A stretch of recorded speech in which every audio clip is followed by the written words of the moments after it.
welcome back to my channel. I'm Emerald the Quilter, and I have been making all of the quilts from the Perfect 5 Quilts book by Itso Emma. Today I'm going to show you how to wrap up the Snickerdoodle Quilt, which is in the 3 charm packs category, and I just wanted to show you that I've checked off quite a lot of these quilts already, and I only have 5 more to go before I'm completely done with this. And then of course all of the quilting, and so I've got a hanger for this quilt to go on and be put in queue for my long arm.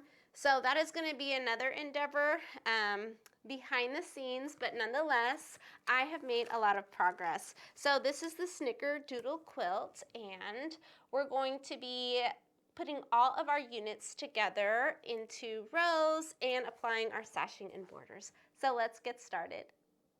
I've got all 25 blocks ready to go, and I just want to show you how cute they all turned out. They're all a little bit different. There were like 2, this motif and then this panel motif that was repeated maybe, I don't know, between like 6 or 7 times, but I mix them up really well so it's not so noticeable. And what I love about this fabric collection is, yes, there's a lot of blue, but there's different shades of like that blue within the turquoise or the teal, and there's different shades of pink, and orange is mixed in with the pink, and yellow is mixed in with the orange. It sort of reads solid with some of like this one and this one at a distance, but when you mix them like with this swirl print and a floral print and then a thinly striped print, it just blends really well. So I am happy with the way that turned out. Oh, and I can't wait to show you the backing fabric that I ordered. It is this sun, but it is in the lighter print that I did not include in the blocks for the front of the quilt. It's gonna be so pretty. And I love that it's going to be like stars and suns scattered all over the quilt. So those are the 25 blocks. And I showed you a picture, but this time I wanted to show you the actual basket in the video. So this is the basket that I mentioned last time, and it's quite heavy. And it's about halfway full, and I use this basket I got at Hobby Lobby, I don't know, for like $5, and it just has half square triangles. So all of these half square triangles are from this Snickerdoodle quilt. They're just the cutaways, and I just made sure to take the time, like an hour or 2, to sew them together and press them open.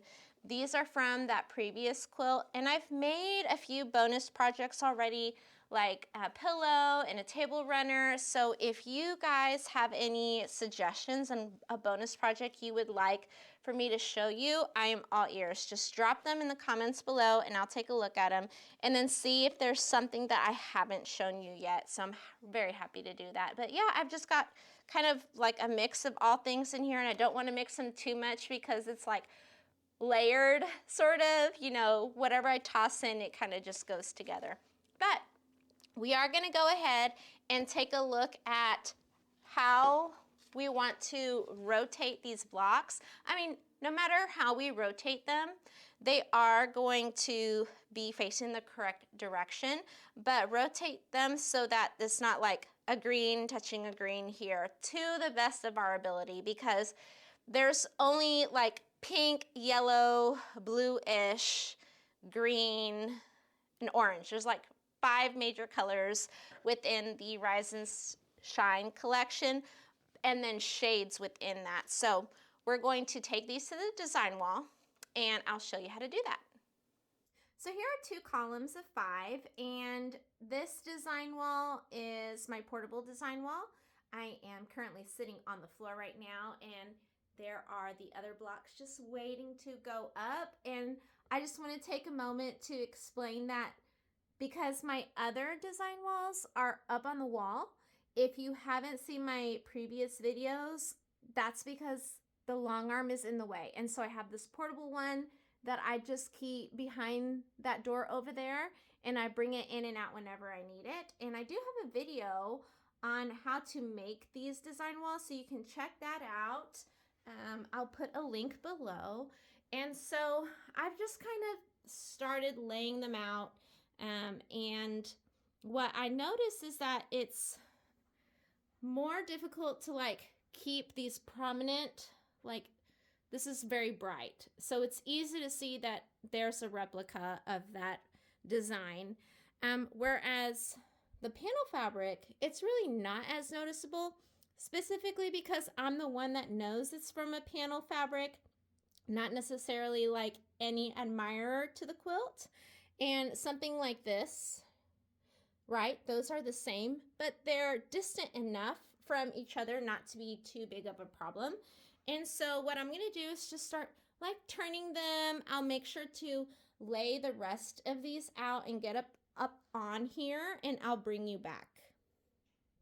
All right, I've got all 25 blocks on the design wall, and I did some tinkering around because there were like some of these stripes, the little oranges, and there was something else, the swirls, that were just really popping out if they were too close, facing the same direction. And so even though there are some right now facing the same direction, they're distant enough that it's okay. And what's left is to take your sashing and then add them in between your blocks. So I like to take a picture, and I'll show you how I just chain sew, and we'll get these rows completely done, and then the longer strips of sashing will go in between, and it'll just be like a nice cozy quilt, and it'll be super cute. So let's get these back onto the table and we'll get started. I've placed 4 blocks on the design board, and when I'm warming up, I'll usually pull 1 row's worth and just place them on here, so that just really keeps me from getting confused, and I am very easily confused. So it's helpful. It's not a 100% guarantee that it'll keep me from messing up where blocks go, what way they need to face, or you know, even what row that is supposed to be, but it is helpful. And so I recommend that you work, at least to start out with, 1 row at a time. And then if you have more time to continue working, I don't always have lots of, you know, consecutive minutes or hours of sew time. It's, when I do, it is really helpful for me to just like put 2 rows or even 3 rows when I'm a little bit more bold onto my design board. And of course, keeping the picture handy. Right now, it's just, my phone is just standing up against my drink so that I can see where's everything going to lay back down. And, you know, then you can sew a little bit faster. And so this week, we had some snow, and I am here in the Houston, Texas area. It seems that we get snow like once or twice a decade.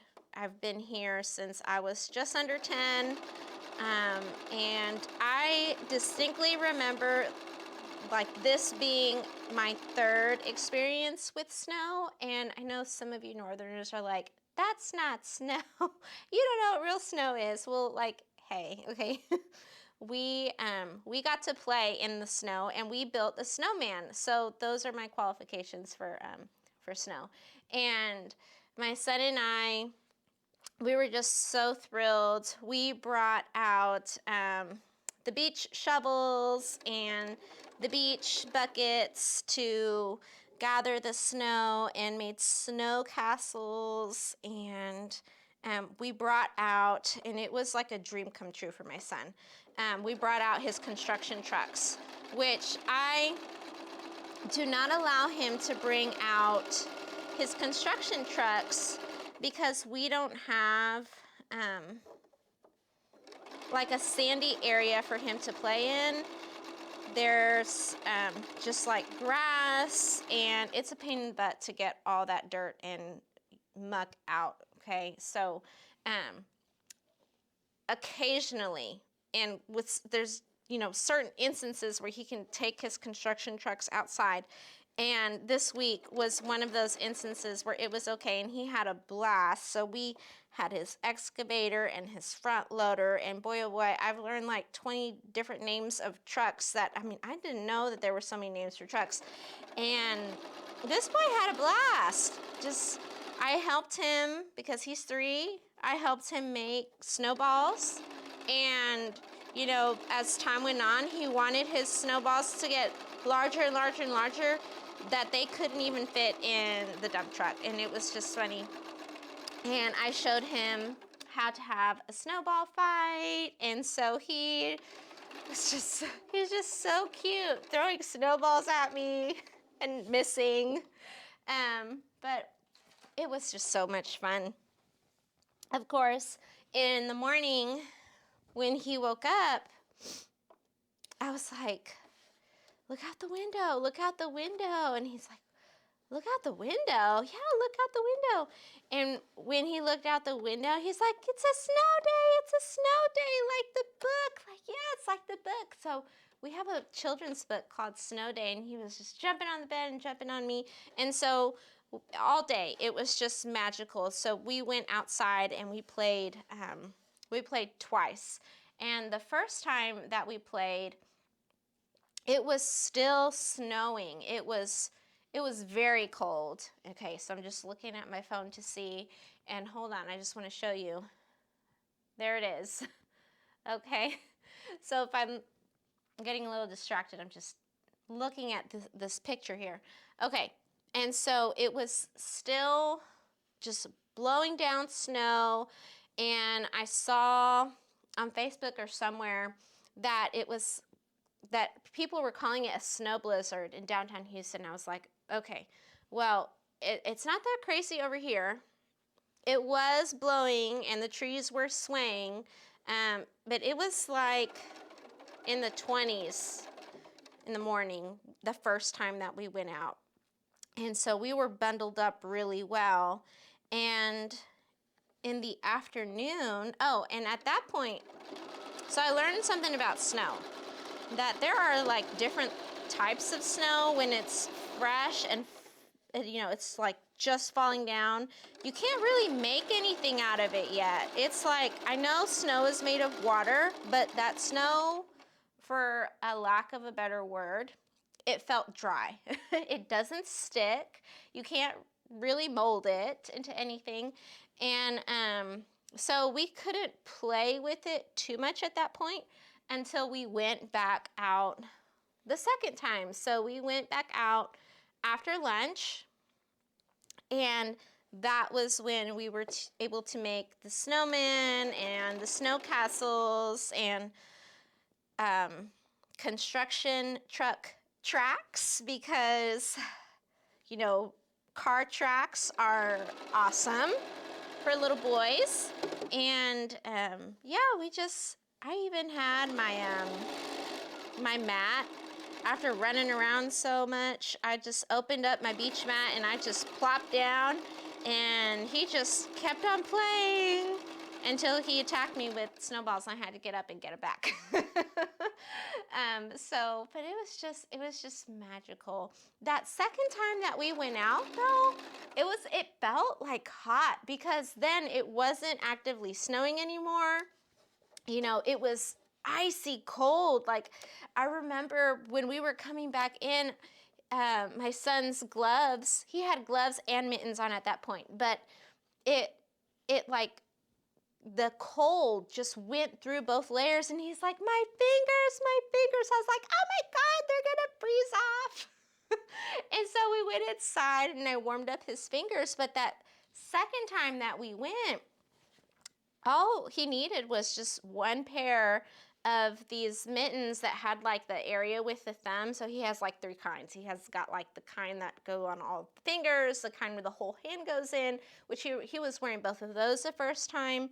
And then the second time he had the kind that's like, it's like kind of like this, you know, it's just with thumb and then the 4 fingers. And I almost felt like I'd be okay without the really big jacket, but I was like, no, it's still, you know, 37 degrees or whatever. I'm not going to take the jacket off. But 10 degrees difference going from active snow and blowing in your face to just stillness.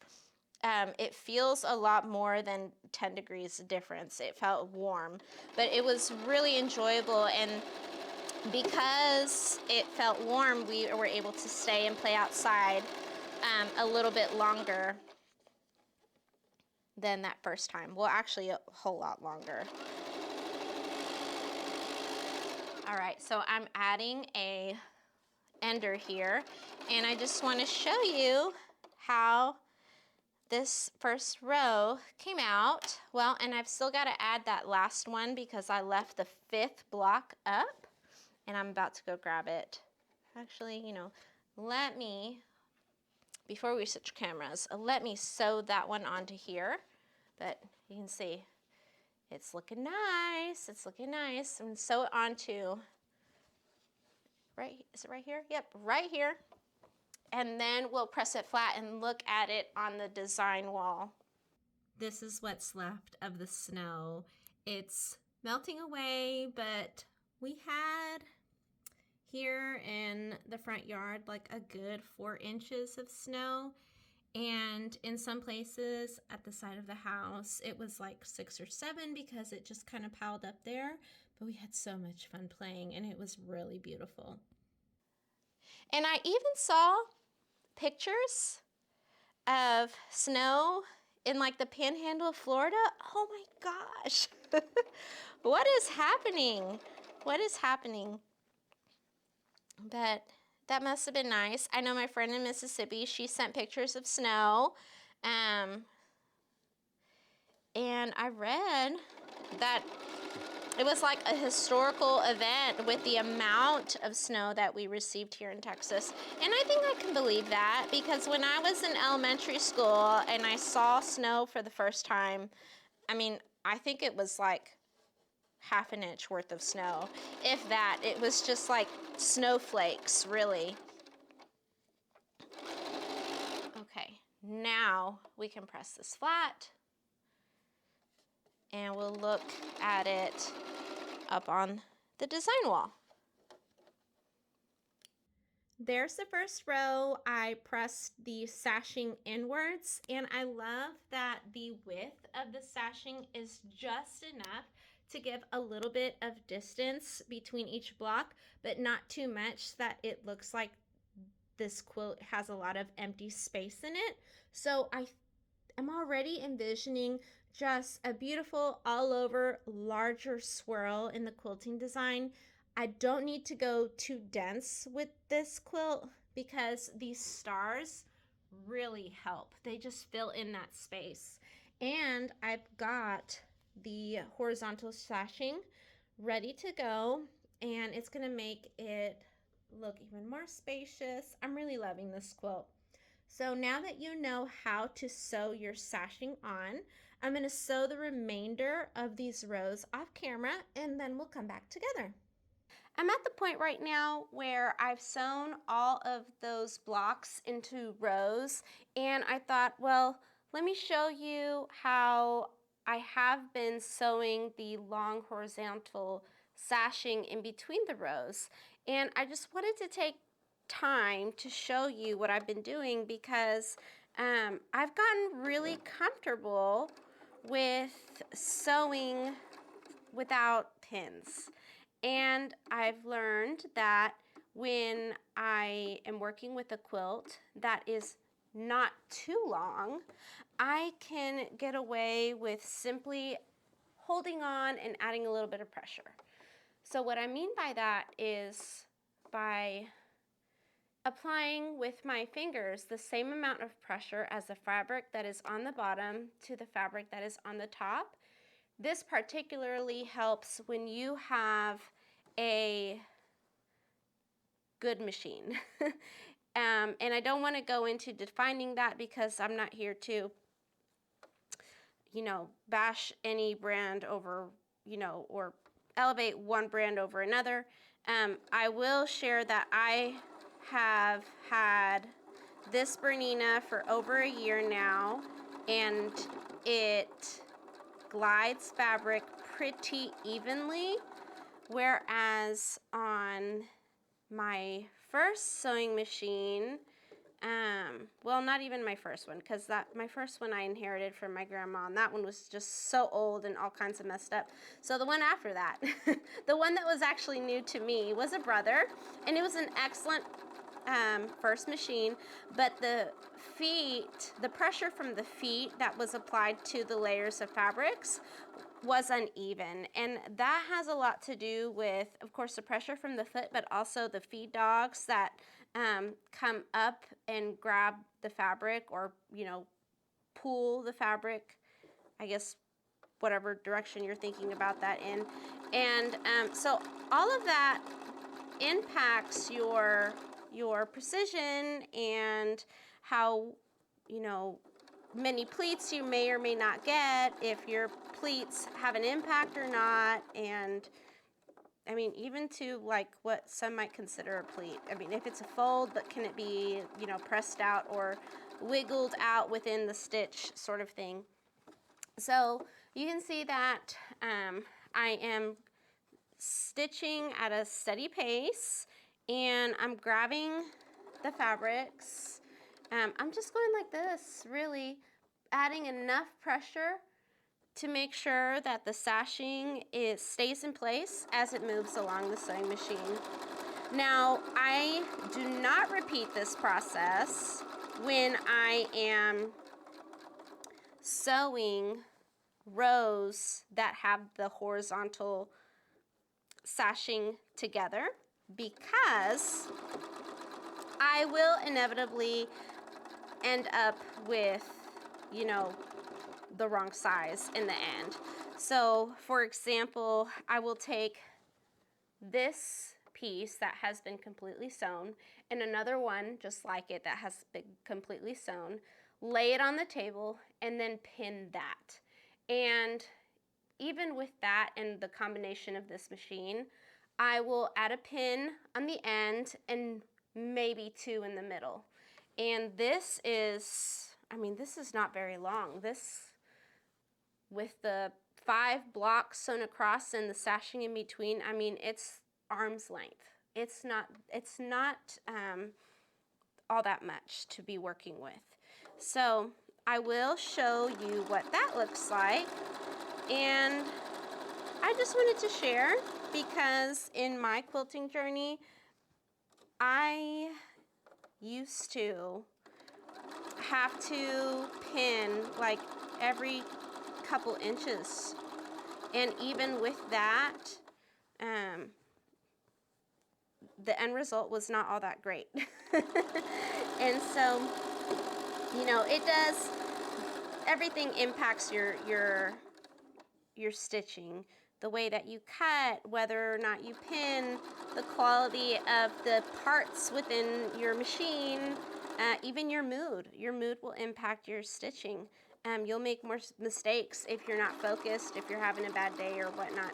So yeah, I just wanted to show that to you. And it does help when you're in that spot like I am. We're like, okay, I don't have to pin like everything. It helps in saving time, because you can just keep on going, and then you know when it is necessary for you to stop. And that can be what is like most annoying to, you know, when you're in your sewing room, is having to stop to do something that's not sewing. So, okay, well, there you have it. We'll come back in a bit and I'll show you exactly what I am pinning, so you can have a visual. So the sashing is on, and I just took row 3 and 4 down, and here is going to be my starting point. Notice that there are no pins, and about a quarter of the way down, maybe a little bit more, there's a pin, here's a pin, and then at the end. And you can see that that's all I need. It's laying flat, and look at this, there's an eighth of a difference, and when I shimmy it, it's like, it's gone. So if you are applying pressure evenly, you should end up with results just like this.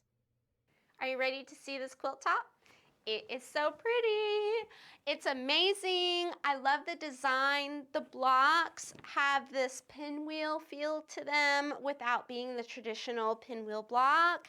It's made with like those 2 extra points in every unit, and so it's still spinning and going round and round. It's just different. It's unique.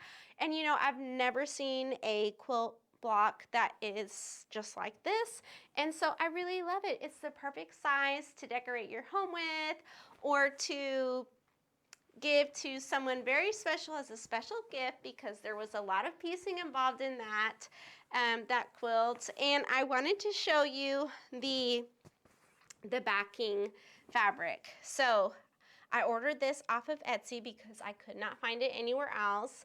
There's still a lot of fabric from this line out there, but some of course, the backgrounds are always the first to go, right? And so I wanted to show you just real quick how I pieced the backing and matched the motifs. So there it is. You see that line?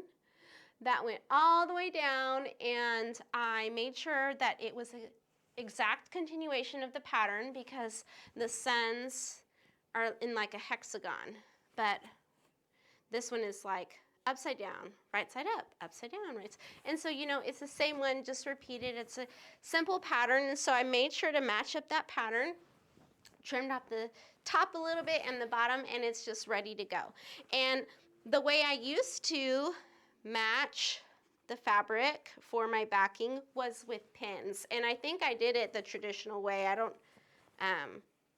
haven't like discovered this innovative way to